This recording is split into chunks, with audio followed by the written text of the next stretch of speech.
Hello दोस्तों, ये जो क्वेश्चन आपको दिखाई दे रहा है ये क्वेश्चन एनटीपीसी में पूछा गया क्वेश्चन है और इस टाइप का क्वेश्चन एग्जाम में बार बार पूछा जा रहा है।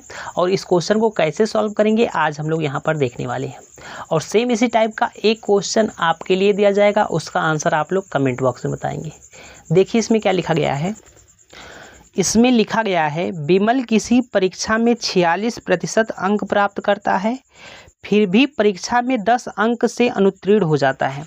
यानी कि विमल जो है ना 46% अंक प्राप्त करता है किसी परीक्षा में और फिर भी क्या कर रहा है ना 10 अंकों से अनुत्तीर्ण हो जा रहा है। क्या हम लोग इसको 10 अंक दे देते तो क्या ये पास हो जाता? आप लोग कहेंगे जी हाँ पास हो जाता।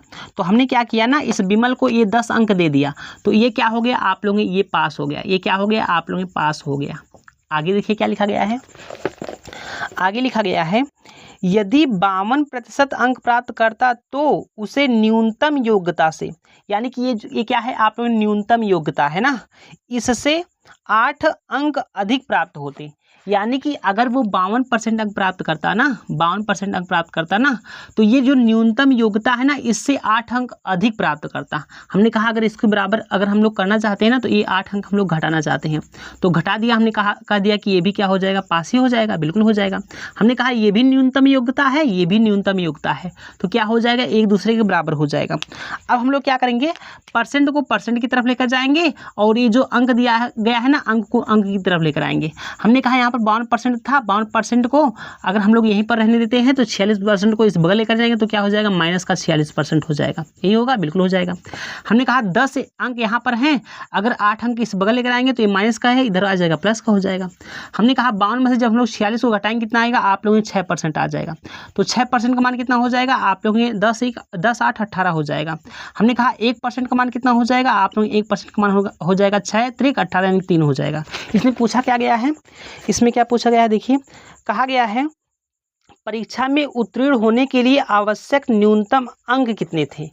अच्छा चलिए, अगर हमने कह दिया कि 1% का मान इतना है 3 है तो हमने कह दिया 46% का मान, ये देखिए न्यूनतम योग्यता है यानी कि न्यूनतम पास होने के लिए, या फिर यहाँ से निकाल लीजिए या फिर यहाँ से निकाल लीजिए, ठीक है, कहीं से भी निकालेंगे हमारा आंसर आ जाएगा।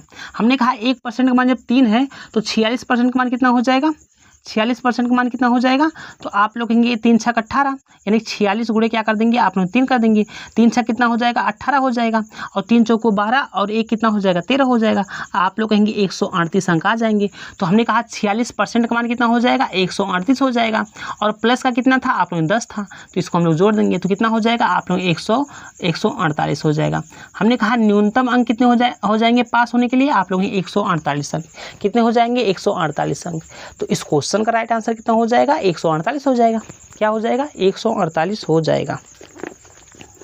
चलिए अगला क्वेश्चन, ये जो दिखाई दे रहा है इसका आंसर आप लोग कमेंट बॉक्स में बताएंगे। और अगर वीडियो अच्छा लगा होगा तो वीडियो को लाइक करिएगा, चैनल को सब्सक्राइब कर लीजिएगा। धन्यवाद।